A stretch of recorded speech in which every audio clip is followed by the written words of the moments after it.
Assalamualaikum warahmatullahi wabarakatuh. Alhamdulillah wassalatu wassalamu ala rasulillah wa ala alihi wa sahbihi. Amma ba'd. Inna lillahi wa inna ilaihi raji'un. Kabar duka datang dari tetangga kami, ya.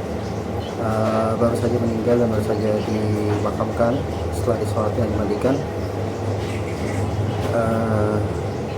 Kita sama-sama doakan, Allahumma ighfir lahu warhamhu wa'afihi wa'fu anhu wa akrim nuzulahu wa wasi' madkhalahu wa ghsilhu bil ma'i wal thalji wal barad wa naqqihu min al khataaya kama yunqqa thawbul abyadu min ad-danas. Ikhwatul kiram, tadinya saya mau membahas tentang pembahasan hukum fikih, ahkam fikih, ya, menyambung pembahasan kemarin, tapi karena mungkin ada talmih atau ada pembahasan yang mungkin saya rasa lebih penting untuk saat ini, ya. Jadi tetangga kami ini meninggal itu karena terkena kanker paru-paru, gitu. Dan setelah itu suri beliau ini perokok aktif, gitu. Jadi faktor utama daripada penyakitnya ini merupakan rokok. Ada juga tokoh masyarakat di dekat sini juga, beliau terkena stroke karena disebutkan oleh dokter itu faktor yang paling mendominasi adalah rokok. Terus ada anak tetangga juga kena TBC karena keluarganya merokok di rumah. Anaknya kecil, masih sekolah, masih kelas PAUD, ya, kelas TK, gitu.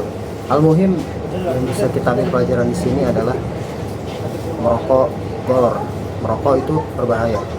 Merokok itu membunuh. Ya, slogan itu benar, ya, benar, itu bukan omong kosong, ya, gitu. Dan dalam Islam, ulama menjelaskan segala yang membahayakan wajib ditinggalkan, gitu, ya. Dan untuk pembahasan khusus rokok ini, ya, walaupun ada yang bilang rokok itu nggak haram, tapi rokok itu makruh. Nah, dia boleh tapi makruh, gitu. Terserah apapun itu, ya.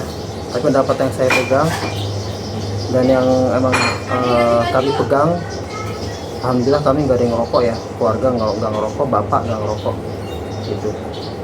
Rokok itu hukumnya adalah haram, ya. Simak penjelasan ulama. Berkata ulama di sini jelaskan dalam fatwa, at-tadkhinu haramun, ya.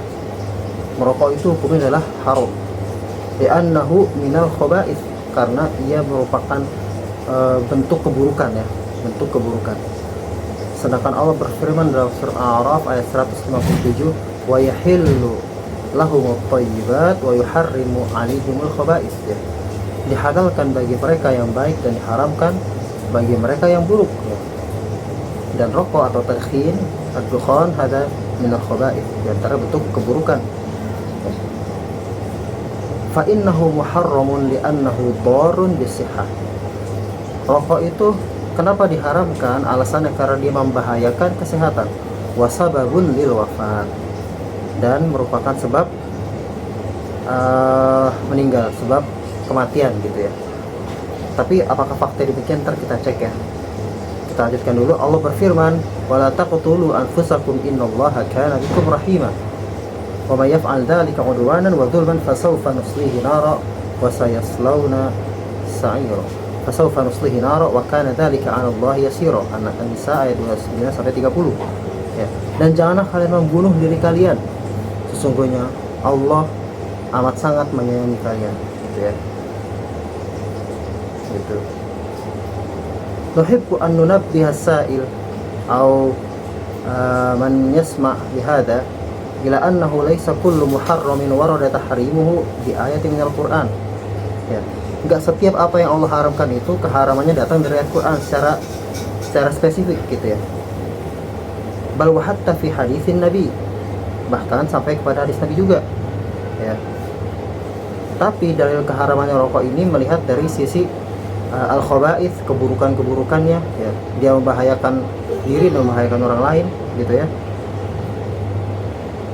Wa tahribu kullu ma yadurru bi sihhatil insan wa yu'addi bi nafsihi ila talaf, ya. Dan hendaknya kita mengharamkan apa yang membahayakan kesehatan, ya, dan membawa kepada kerusakan, gitu, ya. Wakadzalika tahrimu tabdziril mal, dari dalam rokok juga terdapat keharaman mubazir, membuang-buang harta gitu ya.